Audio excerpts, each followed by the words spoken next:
Hello, welcome or welcome back.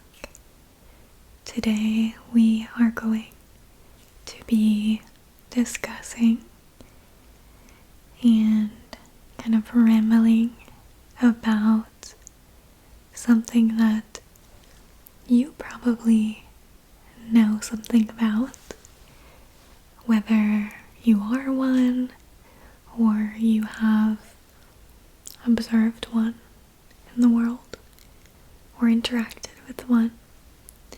We are going to be discussing nice guys and why women don't always go for the nice guy. And of course, that might be surprising because why would you not want a nice guy? Do you want a mean guy? Do you want a mean guy? Probably not. So then why is it that women seem to not choose the nice guy? Well, there's a little bit more to it than that.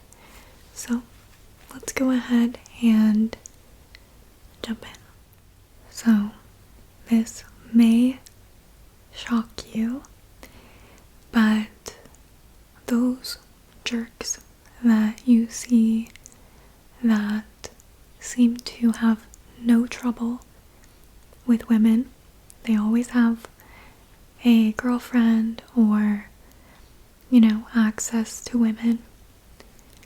It might surprise you, but they are actually nice to women at first. No woman, at least the vast majority of women, would continue to give a guy the time of day if he's a jerk up front. Usually what happens with those jerks, you might be able to see that they're a jerk from the outside looking in, but the woman that they are targeting is being presented with a carefully manicured version of themselves, and they are being really nice and considerate and sweet and present, and they're doing all of the typical nice things to do. And then once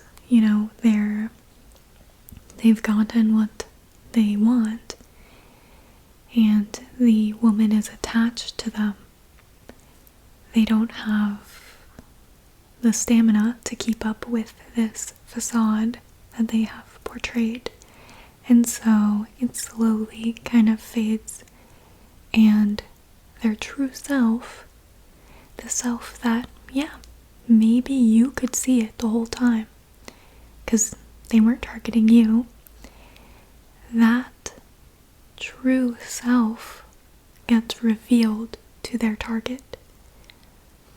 And this doesn't just happen with men targeting women. Obviously, women can do this to men, men to men, women to women, so on and so forth. But I think the most interesting part about it is the discourse about how, nice guys finish last and no girl wants a nice guy. And it's funny because it's like some women do the same thing, but women typically don't tend to say like, guys don't want nice girls. I mean, I guess some women are starting to say that, but it's not as big of a thing, right? At the end of the day, you have to be nice to people in order for them to want to be around you. So I think that's the first thing, right? So yeah. Also, I think being nice should be the bare minimum.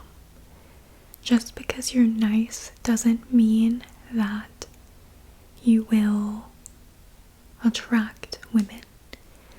It's kind of like just because you brush your teeth doesn't mean you're gonna get to make out with somebody. You should brush your teeth before you make out with somebody, or if you think there's a chance you might make out with somebody, you should brush your teeth, because that's basic decency, courtesy, hygiene. But brushing your teeth does not guarantee you a makeout sesh. And so being kind, being nice is the same thing. You should be doing that regardless. And being nice is just, it's a part of having human relations, and it does not mean that you're, doing something crazy. That's just the bare minimum. And also, I will say,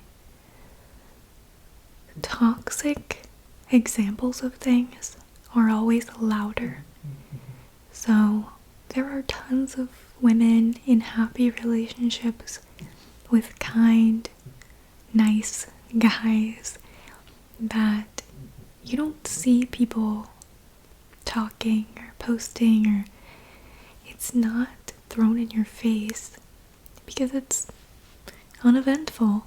There's not much to talk about. By the way, my dog is sleeping as usual and making lots of noises, like dog noises, so if you hear that. But yeah, people don't want to talk about, like, I don't want to say boring, but like, it's way more interesting when there's drama and toxicity to deconstruct. And so that's what you see all over social media, and even in social groups. People are going to discuss the most toxic people the most. Like, for example, with cheating, right? If somebody cheats in a relationship, everybody's going to talk about it.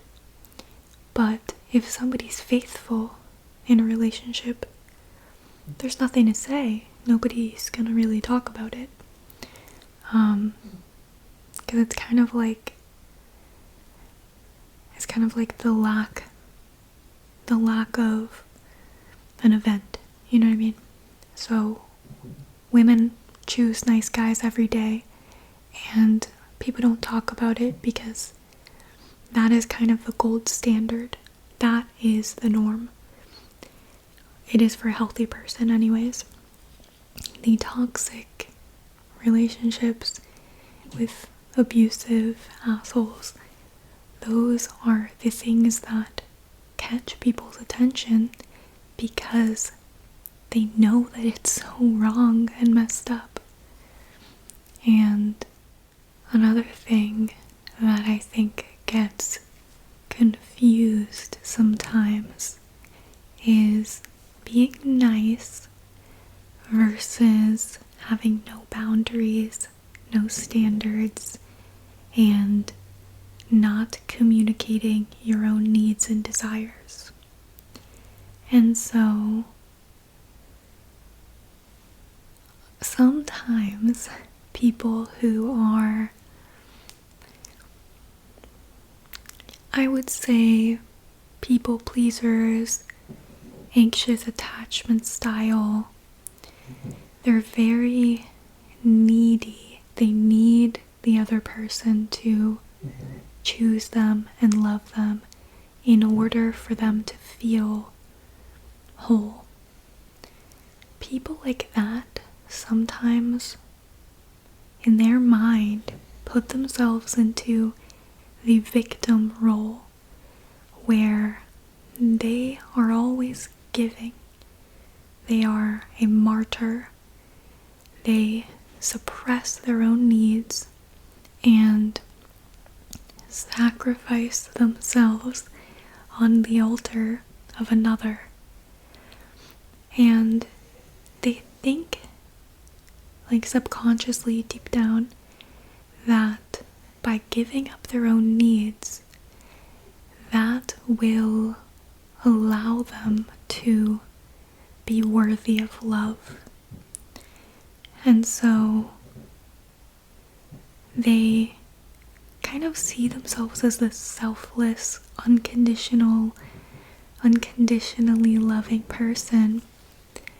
But in reality, they are needing something from the other person.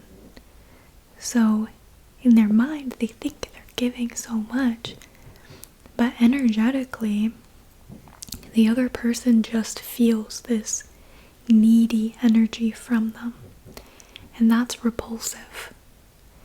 And so I've been on both sides of this. I have anxious attachment style, unfortunately. Although leaning secure now, if I do say so myself. But I've been that person where I felt like I'm doing all of these compromises and I'm suppressing all of my desires, of my needs. So why isn't the other person giving me everything I want? I deserve it because I gave up everything I want. Doesn't make sense. And you kind of do label yourself as some sort of like holier than thou martyr, subconsciously of course, but it comes out, right? Because you think that not having needs or suppressing your needs makes you superior, I guess.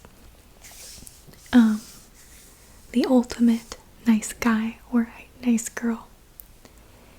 And when you're coming from this kind of mindset, it's a very entitled mindset where you feel like you deserve the other person's love. You have done so much sacrifice that they don't even know about because they're not you.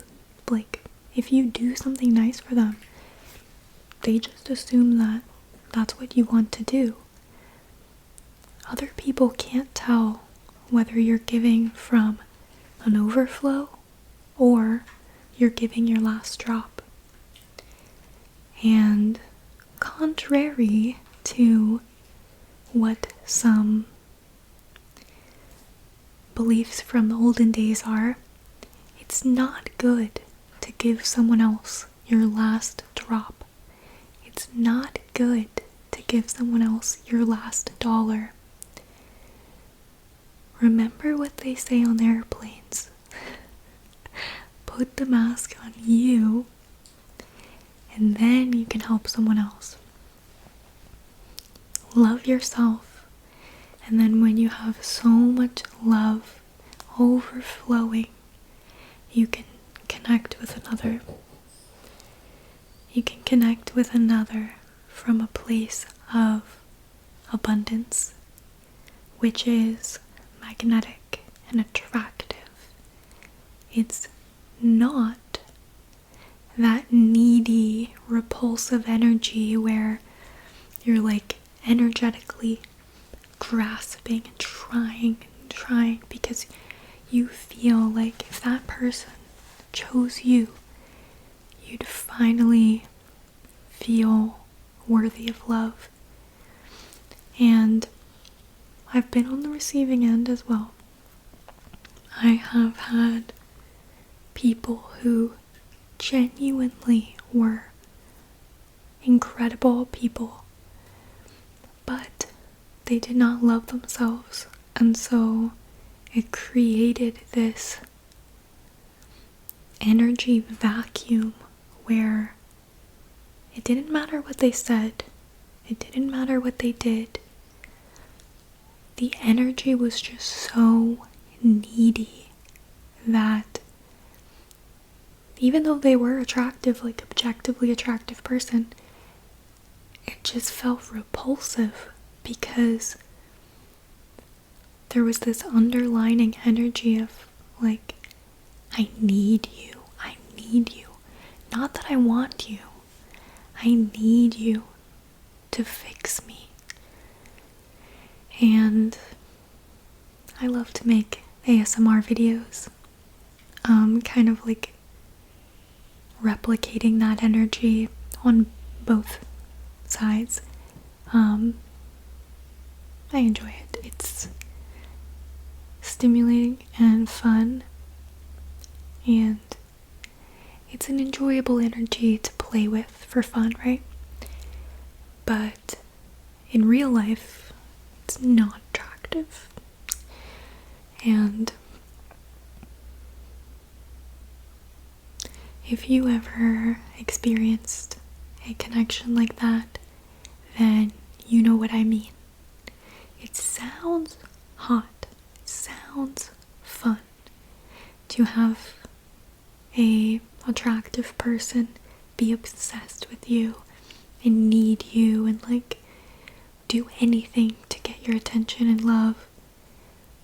But in reality, you can't even enjoy it because it's creepy and repulsive, and it doesn't matter what somebody looks like if they're pressuring you and making you feel like they want to suck the soul right out your body.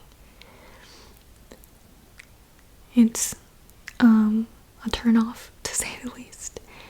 And again, I'm saying this as somebody who has done that to people too.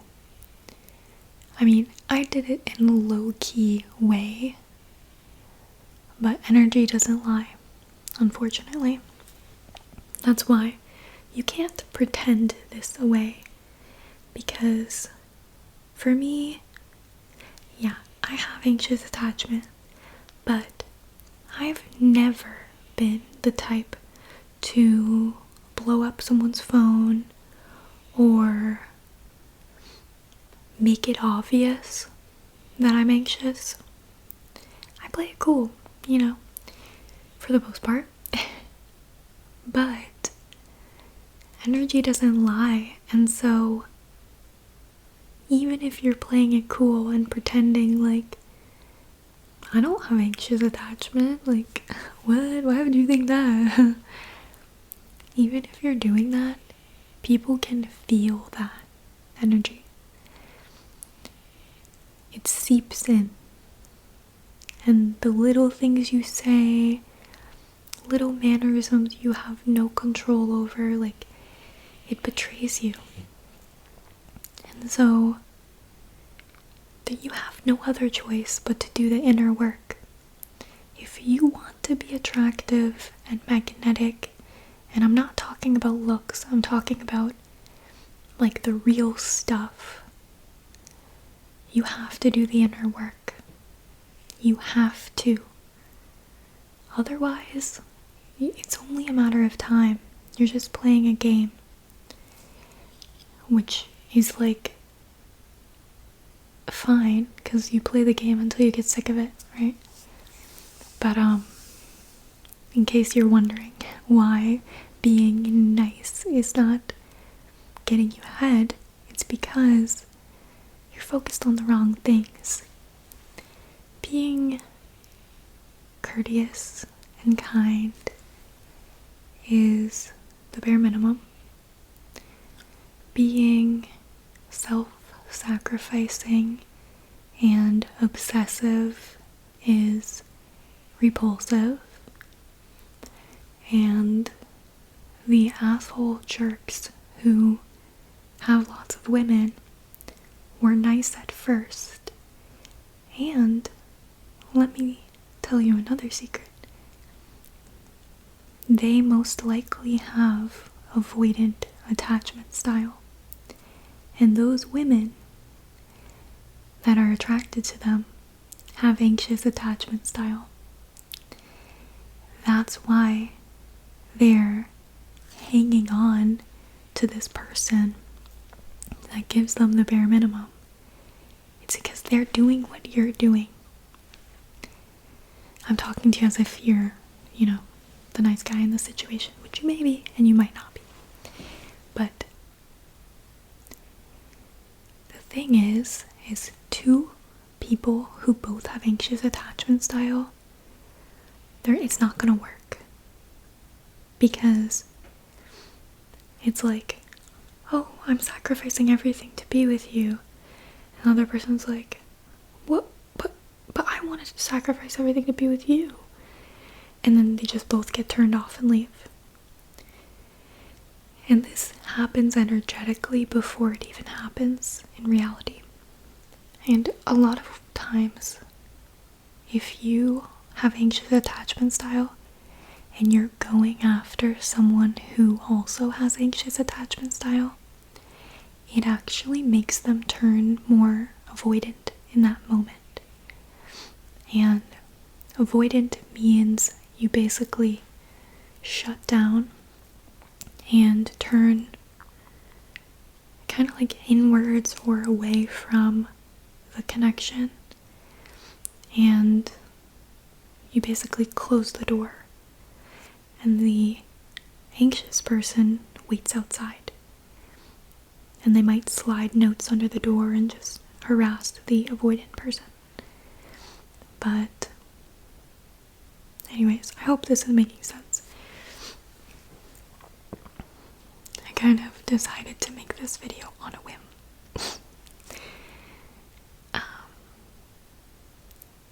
But yeah, you can't pretend to have avoidant attachment style. It won't work. Don't ask me how I know. If you have anxious attachment style, pretending to be avoidant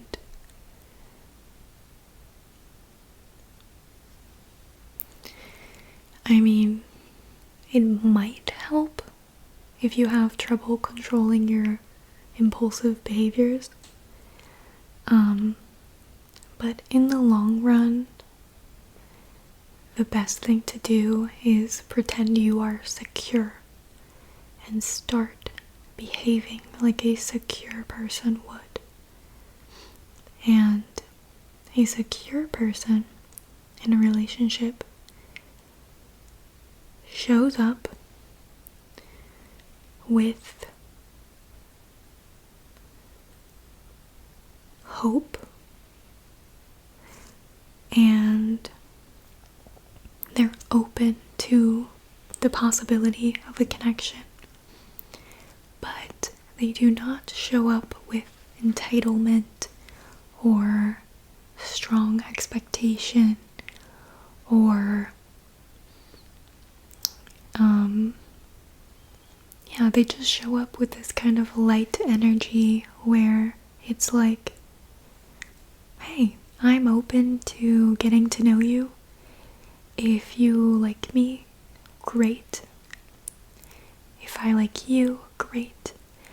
We can continue getting to know each other, and if it doesn't work out, I will be disappointed, but I'll be okay, because I don't need this connection to be okay. I'm already okay, and the other person is too. And so it comes from this place of playfulness, curiosity, being genuine. Because you know why people manipulate and lie and cheat and steal? It's coming from a survival place. It's not a place of abundance. It's not a place of feeling good. It's something you do when you're down bad. You feel like you're not okay and you have to like do something to force it to get your needs met in any way that it takes. And so let me think about if this has kind of gotten to the crux of it.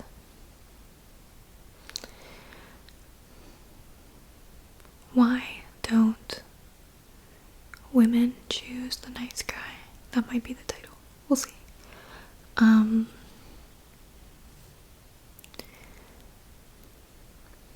Yeah, basically it's a mixture of they do / they think they are, because with those asshole avoidant guys, the typical player, bad boy, you know the type. They're very charismatic on those first few dates.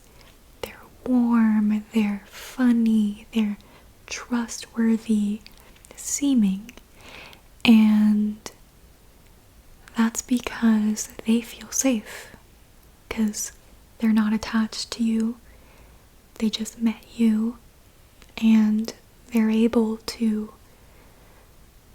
engage in connection without feeling danger. For both anxious and avoidant types, this usually happens because in your childhood, your needs were not met emotionally. And for anxious people, they develop this kind of overcompensating, double checking. They're very attuned to the other person and very sensitive to rejection, and they're trying to like prove that they're good enough. Whereas the avoidant person, they kind of just go numb, and they want to feel those things, and sometimes they do for a little while, but they just, maybe starting as a kid, they just forced themselves to stop expecting other people to show up for them, and they kind of forced that desire into the closet. And now connection, real connection, true connection is their worst fear, because that means being vulnerable and potentially getting hurt or abandoned like they felt as a child.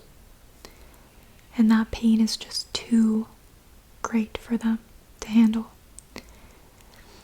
And so yeah.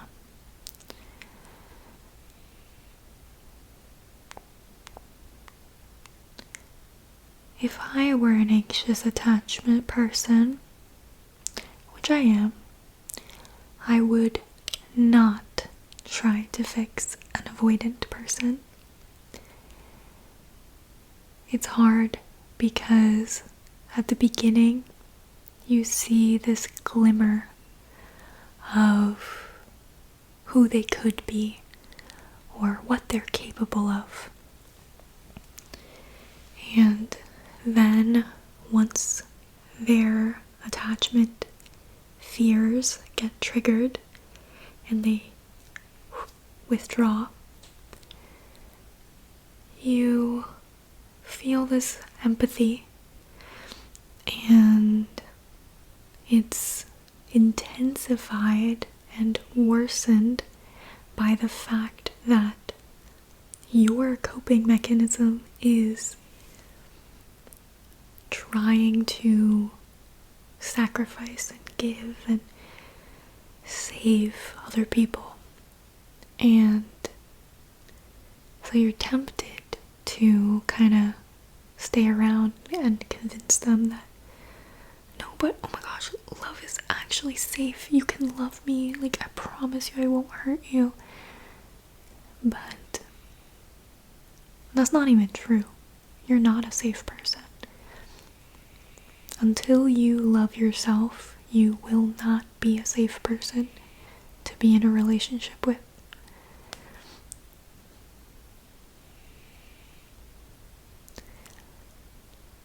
That doesn't mean you can't do it. You can, but I'm just saying, like, don't give yourself too much credit. And I'm being a little harsh because I'm speaking to myself, my past self, where I kind of had that, like, savior complex towards certain avoidant individuals, where I kind of felt like, you're scared of love? That's crazy, because all I do is love. So, like, let me show you a thing or two. I can help you. But in reality, it's like we both have just as much of issues. And, you know, it takes time and reflection. And honestly, the best thing you can do is take a lot of time to yourself, and then when you're ready to be in a relationship, find someone that is secure or leaning secure. That's the best thing you can do.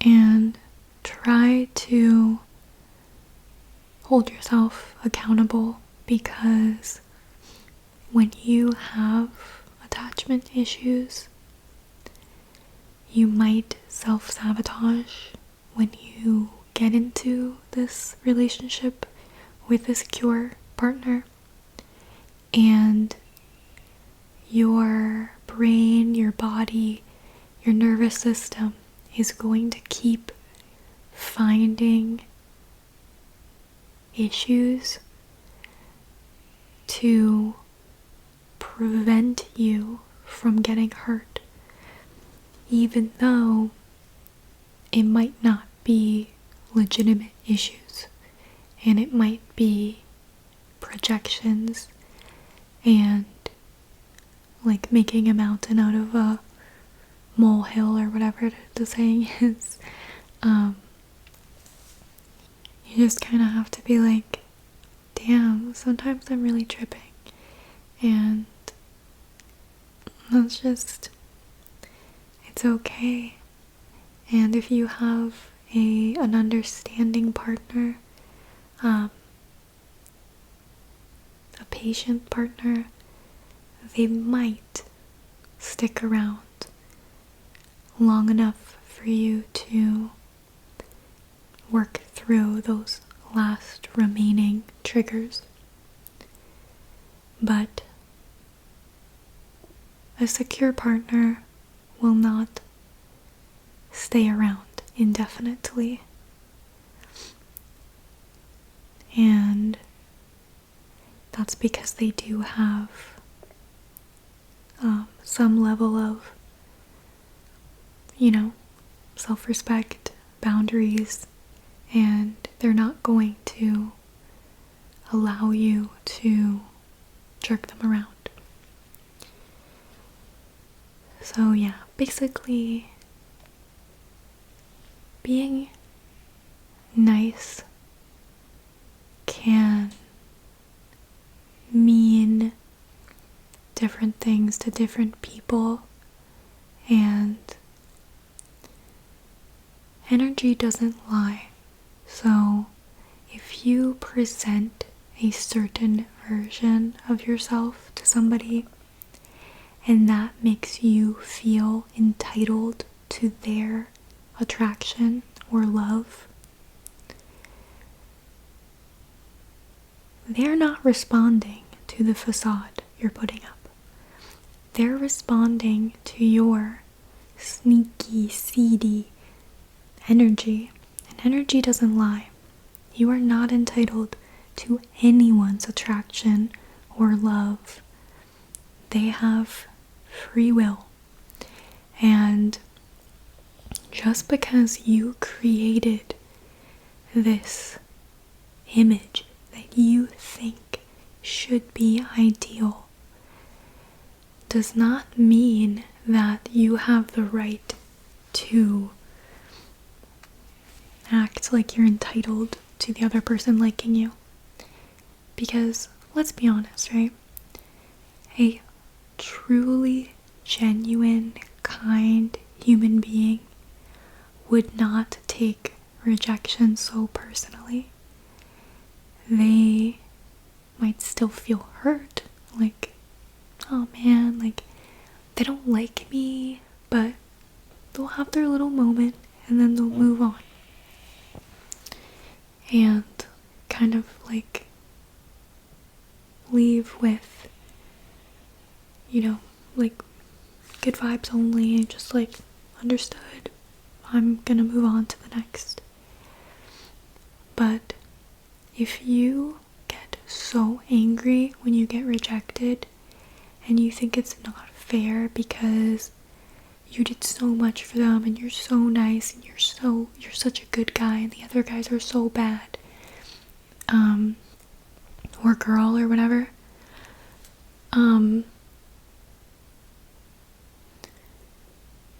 you're not actually a nice guy or girl. You are entitled, needy, and your energy is repulsive. I hate to break it to you. But anyways, I hope you understand what I mean, and I hope that I have communicated this idea and this conversation in a way that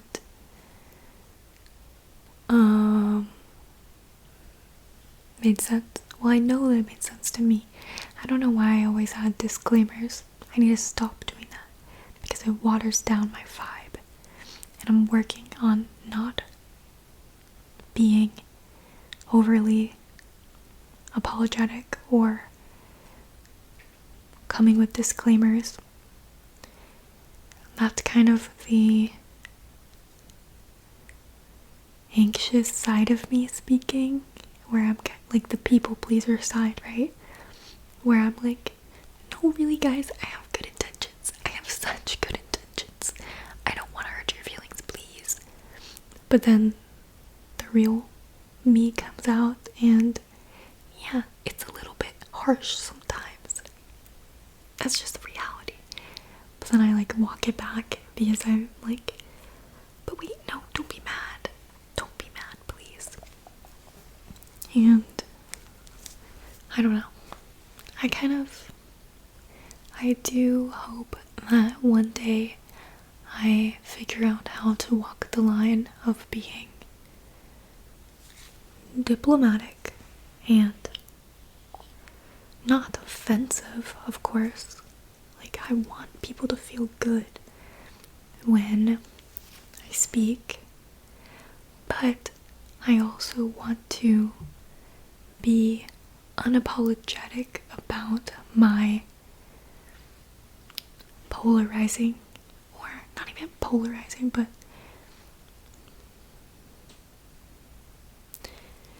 you know what I mean, abrasive. Well, sometimes I say things that can be taken offensively. But anyways, whatever. Everybody can. People get offended by like the stuff that you would never even imagine could be offensive. Like, one time I did a morgue roleplay where I was basically, it was like you, the viewer, came in looking for a coffee shop, but you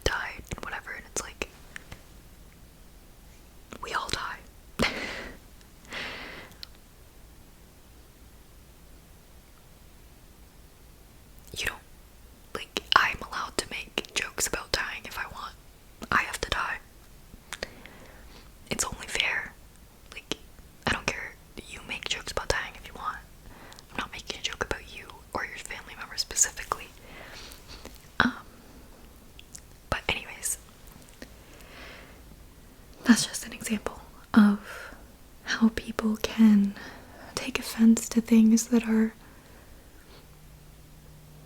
just,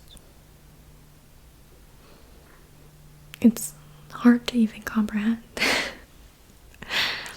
And the more you put yourself out there, especially on the internet, because people are more likely to tell you when you've offended them, you just realize that, like, damn, anything I say could be offensive to someone, and I have no way of knowing, which has been really nice for me as a people pleaser, because it's forced me to kind of like, I mean, are you gonna speak or not? If you speak, someone will hate it. That's a guarantee. If you don't speak, you don't exist on the internet.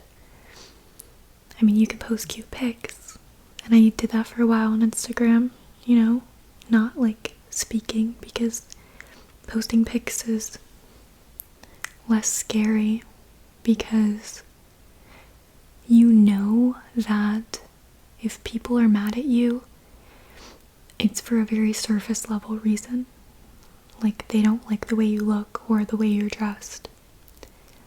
But when you are speaking your opinions and your thoughts and beliefs and everything, it's more like character level. If people don't like what you're saying, it feels more real. And it can be triggering at the beginning, but once you do it for a while, you can kind of start to make peace with the fact that there's always going to be somebody who gets triggered, and that is not always a bad thing. Honestly, I still struggle with like being myself in real life. I would rather if people would just tell you what they think about you, like they do online in the comments, because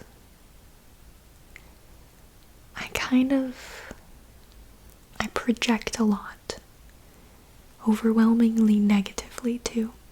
So when I meet people and talk to them, I kind of have a running projection of the mean things they could be thinking about me in my mind, and it's like, it's actually way worse than if they just said something mean, because if they said something mean, I could address it and stand up for myself. But if they never say anything mean, then I guess as a people pleaser, it doesn't give me any like guardrails or feedback. And people say nice things to me a lot, but nice things don't really like give me feedback. It's more scary. It's like, in a way, when people give me mean feedback, it kind of like feels more safe. Like it's like a confirmation of my projections, which it's super messed up, but it's like I feel safe because, you know, what I thought that they were thinking is true, and now I can know that I understand the situation at least. Whereas when people say nice things to me, it's like, I'm like, what? Do you really think that? That doesn't sound true because it doesn't match with my projections. And I'm really good at projecting, so pretty sure you're lying to me right now. And that's scary because it's like, why is everybody lying to me? Everybody keeps saying nice stuff to me, and that doesn't line up with my projections. So,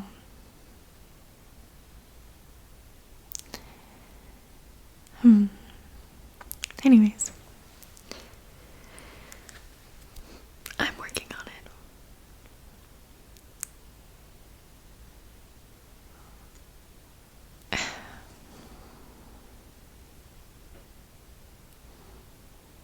It's just like, real life is so much harder than online for me.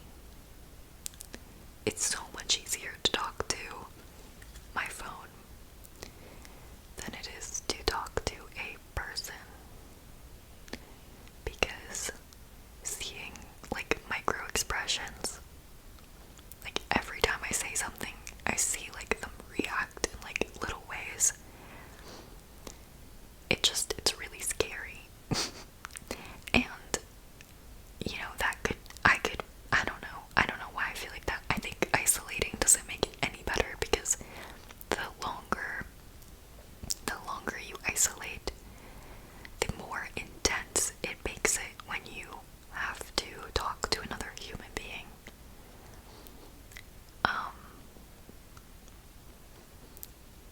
But yeah, it's real, It's real. I'm more of an online girl. Like, I don't really exist in real life.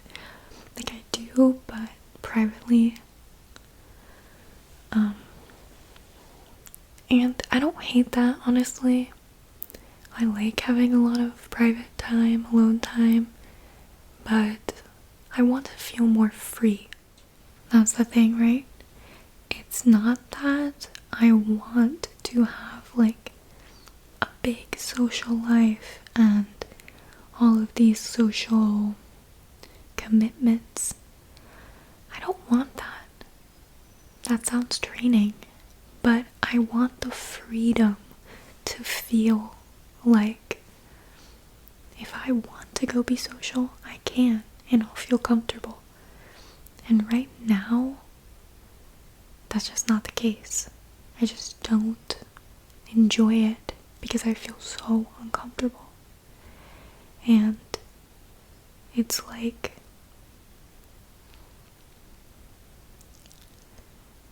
that's why it's not good to avoid things that make you uncomfortable, because your comfort zone gets smaller and smaller and smaller. It's like if you know what I mean. It's like if you never exercise because it's uncomfortable, you're gonna get less fit, until eventually you can't even walk. And like, walking is difficult. And avoiding discomfort increases discomfort in the long run. So, something to think about. But anyways, I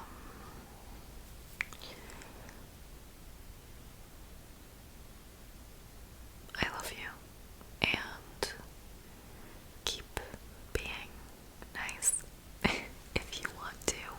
You don't have to. Being kind is really what's important, and you matter.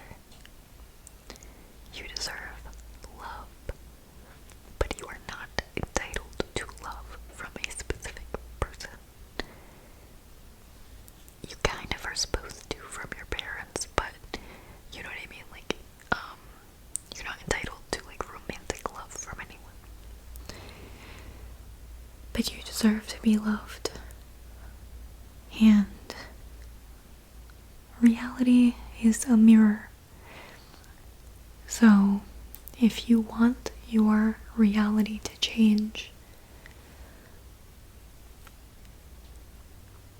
look at the man in the mirror. Or woman.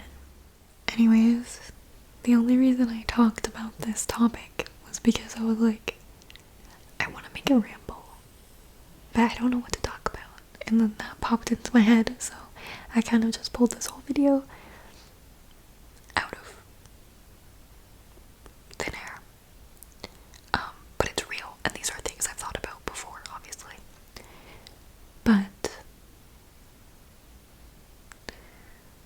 oh yeah, I was gonna say, if you have a topic that you want me to talk about, let me know, and I might talk about it. I especially love topics that are simple and not too deep, but I can make it deep in the video. Like, I want the title of the video to be pretty, like, simple. Like, it's a simple topic, but then we do a deep dive into it in the video. So,